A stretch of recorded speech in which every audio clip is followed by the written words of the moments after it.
అందరికీ నమస్కారం. రాధారమణం తెలుగు ఆడియో నవల్కి స్వాగతం. ముందుగా నా ఛానల్ని సబ్స్క్రైబ్ చేసుకోండి.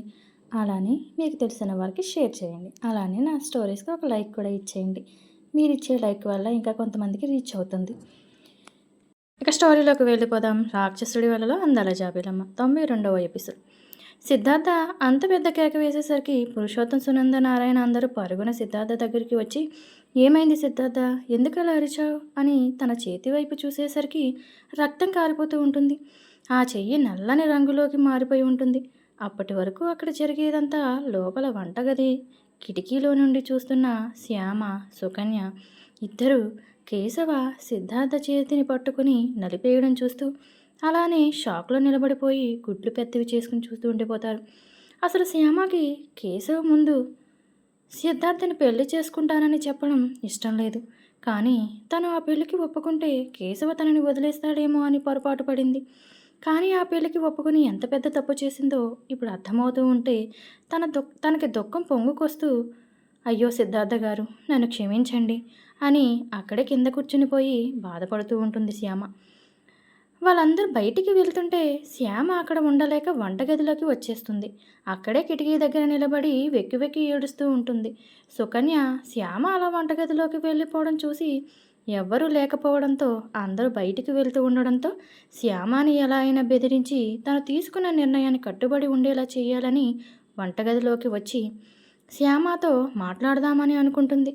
కానీ ఈలోగా బయట ఎవరివో మాటలు వినిపిస్తుంటే అక్కడ ఉండి కిటికీలో నుండి చూసేసరికి కేశవ సిద్ధార్థని బెదిరిస్తూ ఉండడం, దానికి ఇష్టం ఉన్నా లేకపోయినా అది నా పెళ్ళం, అదే ఫిక్స్ అని అంటున్న కేశవ మాటలకు కేశవ చేసిన పనికి సుకన్యకైతే తన మైండ్ మొత్తం బ్లాక్ అయినట్టు, అలానే కేశవని కోపంగా చూస్తూ పిడికిలు బిగించి, శ్యామ ఈ పెళ్లి చేసుకోవడానికి ఒప్పుకుంటే వదిలేస్తాడని అనుకున్నాను, కానీ ఈ సమస్య ఇంకా పెద్దదయ్యేలా కనిపిస్తుందేంటి? ఈ కోపంలో భావన ఏమైనా చేస్తాడా ఏంటి?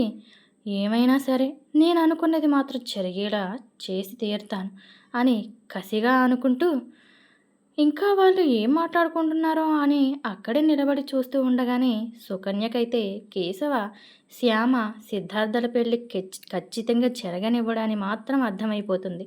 కేశవ ఏదో చేసేలోపే నేనే ఏదో ఒకటి చేసేసి వీరిద్దరికీ పెళ్లి చేసేయాలి అని గట్టిగా నిర్ణయం తీసుకనుకుంటుంది సుకన్య. పక్కనే ఉన్న శ్యామను కసి నిండిన కళ్ళతో చూస్తూ ఉంటుంది. శ్యామ అక్కడున్న కేశవుని చూస్తూ తన గుండెల మీద చెయ్యి వేసుకుని తనకి పట్టిన చెమటలు తన చున్నీతో తుడుచుకుంటూ భయంగా వణుకుతూ ఉంటుంది శ్యామ. ఆ వణుకుతూ ఉన్న శ్యామని చూస్తున్న సుకన్య దీనికోసం ఆ పనివాడైన ఆదిగాడిని పెళ్లి చేసుకోవలసిన పరిస్థితి వచ్చింది నాకు, లేకపోతే వాడిని పెళ్లి చేసుకునేంత కర్మ నాకేంటి? అయినా నా జీవితం ఏమైనా పర్వాలేదు, ఇది మాత్రం ఆ కేశవుని పెళ్లి చేసుకోకూడదు. కేశవుని పెళ్లి చేసుకుంటే ఆ కేశవ ప్రేమని, ఆ ఆస్తిని, ఆ ఐశ్వర్యం అన్నిటికీ ఇది మహారాణి అయిపోతుంది. కేశవ పక్కన రాణిలా మెట్లు దిగి నడుచుకుంటూ వస్తూ ఉండే రీలు వేసుకుని నో అని అరుస్తూ నేను ఆ ఊహ కూడా భరించలేను. ఎలాగైనా శ్యామాని కేశవకి దూరం చేసి తీరతాను అని కోపంగా శ్యామాని చూస్తూ శబదం చేసుకుని శ్యామాని కోపంగా చూస్తూ విసురుగా బయటికి వెళ్ళిపోతుంది సుకన్య. సుకన్య తనని అంత కోపంగా చూసి వెళ్ళిపోయేసరికి కన్నీళ్ళు కిందకి వదిలేస్తూ తన ప్రమేయం లేకుండానే అన్నీ జరిగిపోతూ ఉన్నాయని, అసలు తను అక్కడికి వచ్చి తప్పు చేశానేమో అని అనిపిస్తూ ఉంటే తనకి బాధ తన్నుకొస్తూ అక్కడే కింద కూర్చుండిపోయి చున్నీ అడ్డు పెట్టుకుని వెక్కి వెక్కి ఏడుస్తూ ఉంటుంది శ్యామ. ఇక్కడ ప్రతాప్ గారు, జానకమ్మ గారు సిద్ధార్థ కేక వేసేసరికి కంగారుగా తన దగ్గరికి వచ్చి, ఏమైంది సిద్ధార్థ, ఎందుకు అలా అరిచావు అంటూ తన చేతిని చూస్తూ ఆ చెయ్యి రంగు మారుతుంటే ఆ చేతికి ఏమైంది అని అడుగుతారు. సిద్ధార్థ అసలు విషయం చెప్పకుండా, ఏమీ లేదు అంకుల్, నడుచుకుని వస్తూ ఉంటే కింద కాలు స్లిప్ అయి పడ్డాను, అక్కడున్న రాయి గుచ్చుకుని బ్లడ్ వస్తుంది అని కవర్ చేసి చెప్తాడు సిద్ధార్థ. ఏంటి, నువ్వు రాయి మీద పడితేనే ఇంతలో గుచ్చుకుందా, ఇంత బ్లడ్ వస్తుంది అని ఆ చేతిని చూస్తూ జీప్లో కూర్చున్న కేశవుని చూస్తూ ఉంటారు ప్రతాప్ గారు. అనుమానంగా సిద్ధార్థని చూస్తూ ఏదో దాస్తున్నాడని ఆయనకి అర్థమైపోతుంది. సిద్ధార్థ ఏదో దాస్తున్నాడని, ఖచ్చితంగా కేశవ చేసిన పనే అని అర్థమై పురుషోత్తం వెంటనే మీ అబ్బాయిని హాస్పిటల్కి తీసుకుని వెళ్ళు. చెయ్యి బాగా నలుపు రంగులోకి వచ్చేసినట్టుంది. ఇంకా ఆలస్యం అయితే ఆ చెయ్యి తీసేయవలసిన పరిస్థితి వస్తుంది. ఎందుకైనా మంచిది. తొందరగా హాస్పిటల్కి తీసుకుని వెళ్తే మంచిది అని ప్రతాప్ గారు చెప్పేసరికి పురుషోత్తం కంగారు పడుతూ సిద్ధార్థని వెంటనే హాస్పిటల్కి తీసుకుని వెళ్తాడు. కారులో వెళ్తున్న పురుషోత్తం సిద్ధార్థని తీసుకుని హాస్పిటల్కి వెళ్తూ, ఇదేంట్రా సిద్ధు ఇలా జరిగింది? నీ పెళ్ళికి ఏదో కుదిరింది అన్న ఆనందంలో మేముంటే, కుదిరిన వెంటనే నీ చేతికి ఇంత పెద్ద దెబ్బ తగిలింది అంటే ఆ అమ్మాయి జాతకం అంత మంచిది కాదంటావా అని పురుషోత్తం సిద్ధార్థతో అనుమానంగా అంటాడు. సిద్ధార్థ కోపంగా, ఏంటి నాన్న నువ్వు అంటున్నది? నేనేదో ఆలోచిస్తూ చూసుకోకుండా రాయిని తట్టుకుని కింద పడితే దానికి శ్యామ జాతకం గీతకం అంటావేంటి? అలాంటివి నేను అస్సలు నమ్మను. నువ్వు ఇంకొకసారి ఇలా మాట్లాడుకు అని కసిరేసరికి, సర్లేరా నీకు ఇంత గాయం అయ్యేసరికి అలా ఆలోచించాలనిపించింది నాకు అంటూ ఆ విషయాన్ని అక్కడితో వదిలేసి సిద్ధార్థని హాస్పిటల్ తీసుకుని వెళ్తారు. ఆ డాక్టర్ ఆ సిద్ధార్థ చేతిని చూస్తూ, ఏం జరిగింది ఇంతలా రంగు మారిపోయింది అని తనకి కట్టుకట్టి తన చేతికి కట్టుకట్టి ఆ చెయ్యి సెట్ అవ్వడానికి కనీసం ఇంచుమించు 3 నెలలు పడుతుందేమో అని డాక్టర్ చెప్పి ఏదో ప్రమాదకరమైన రాయే గుచ్చుకుంది. అందుకే చెయ్యి మొత్తం ఇలా నల్లని రంగులోకి వచ్చేసిందని చెప్పి టాబ్లెట్లు రాసి ఇచ్చి వెళ్ళిపోతారు ఆ డాక్టర్. సిద్ధార్థ కేశవ చేసిన పనికి తన పిడికిలి బిగించి తన చేతిని చూసుకుంటూ కేశవని కోపంగా అనుకుంటూ, శ్యామాని నీకు మాత్రం దక్కనివ్వను అని కసిగా అనుకుని వాళ్ళు కూడా ఇంటికి వెళ్ళిపోతారు. ఇక్కడ ప్రతాప్ గారు నారాయణ చూస్తూ, చూడు నారాయణ, మేము ముహూర్తాలు పెట్టిన వెంటనే కబురు చేస్తాం. ఆది సుకన్యల పెళ్లి బాధ్యత మొత్తం నాదే. అన్నీ దగ్గరుండి నేను చూసుకుంటాను. నువ్వేమీ ఆందోళన చెందకు అని నారాయణ గారికి భరోసా ఇస్తూ అంటారు ప్రతాప్ గారు. జానకమ్మ గారు నవ్వుతూ, చూడు నారాయణ, సుకన్యకి ఈ పెళ్ళి ఇష్టమో లేదో పూర్తిగా తన ఇష్టం కనుక్కున్న తర్వాత మేము పెట్టిన ముహూర్తానికి తనని రెడీ చేసి తీసుకొచ్చి పెళ్లి పీటల మీద ఆది పక్కన కూర్చోబెడితే సరిపోతుంది అని జానకమ్మ గారు చెప్తారు. నారాయణ గారికి వాళ్ళిద్దరి మాటలకి కళ్ళల్లో నీళ్లు తిరుగుతూ వాళ్ళు చూపిస్తున్న ఆపేక్షకి ప్రతాప్ గారి చేతులు పట్టుకుని, అయ్యా మీ మేలు ఈ జన్మకి మర్చిపోను అని అంటూ కన్నీళ్లు పెట్టుకుంటారు. ప్రతాప్ గారు ఆయన కన్నీళ్లు తుడుస్తూ, అంత పెద్ద మాటలు వద్దులే నారాయణ, ఇక మేము వెళ్ళొస్తాం, చాలా సమయం అయిపోయింది అని చెప్పి వీడుకోలు తీసుకుని వెళ్ళి కారులో కూర్చుంటారు. ఆ కారు వెళ్ళిపోతుంది. వాళ్ళు వెళ్ళిన వెంటనే నారాయణ ఇంటి లోపలికి వెళ్ళడానికి వెనుదిరుగుతూ ఉండగా అప్పుడే కేశవ జీప్ తన నారాయణ గారి ముందు ఆపుతాడు. నారాయణ ఆ జీప్ వైపు చూస్తూ అందులో ఉన్న కేశవని చూసేసరికి, కేశవ బాబు మీరా అని పిలిచేసరికి కేశవ నారాయణ కోపంగా చూస్తూ, నీ తమ్ముడు కూతురికి నేను వేసిన శిక్ష ఇంకా పూర్తి కాలేదేమో, ఇంకా సంవత్సరం ఉంది కదా, ఏం ఇంకా రాలేదేంటి అంటే నేను గుర్తు చెయ్యాలా అని కోపంగా అడుగుతాడు కేశవ. నారాయణ కేశవ్ ఎందుకు తన మీద అంత కోపంగా ఉన్నాడో తనకు తెలుసు.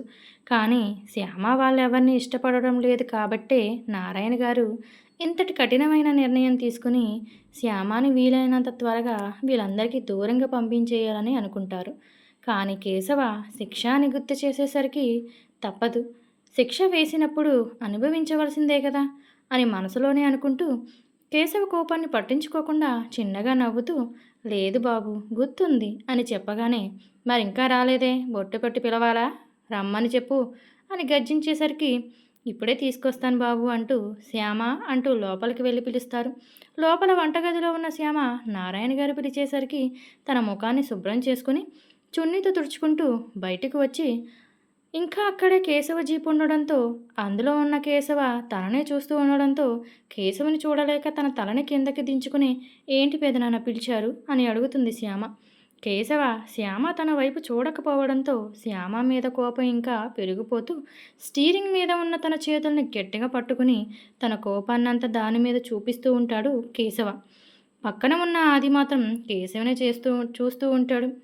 అమ్మ శ్యామ, కేశవ బాబు నీ కోసం ఎదురు చూస్తున్నారమ్మా, నువ్వు అక్కడికి వెళ్ళాలి కదా, మర్చిపోయావా అని నారాయణ గారు గుర్తు చేసేసరికి అప్పుడు శ్యామకి గుర్తుకొస్తుంది.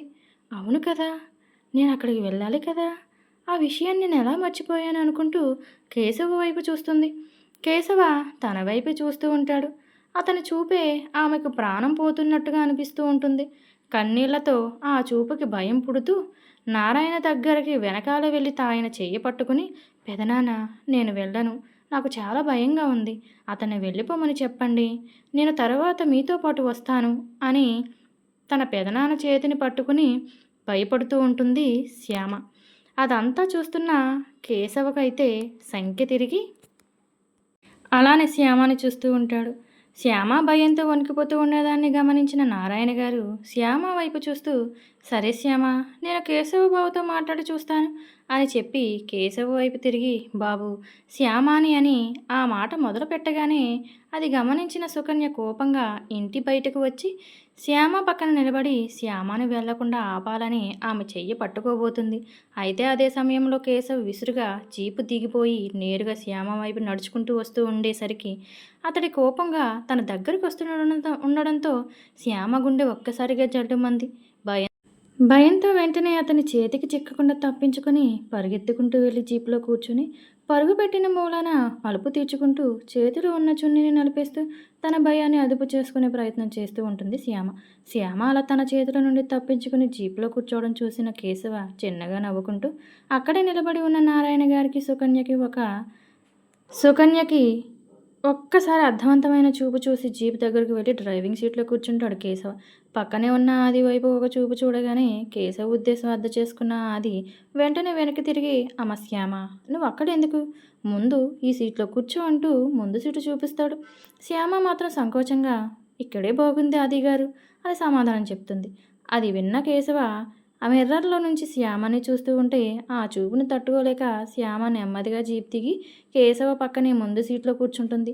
ఆది చిరునవ్వుతో వెనక సీట్లో కూర్చుంటాడు. ఆ దృశ్యమంతా చూస్తూ ఉన్న సుకన్య, జమున ఇద్దరూ ఆశ్చర్యంతో బొమ్మల్లా నిలబడిపోతారు.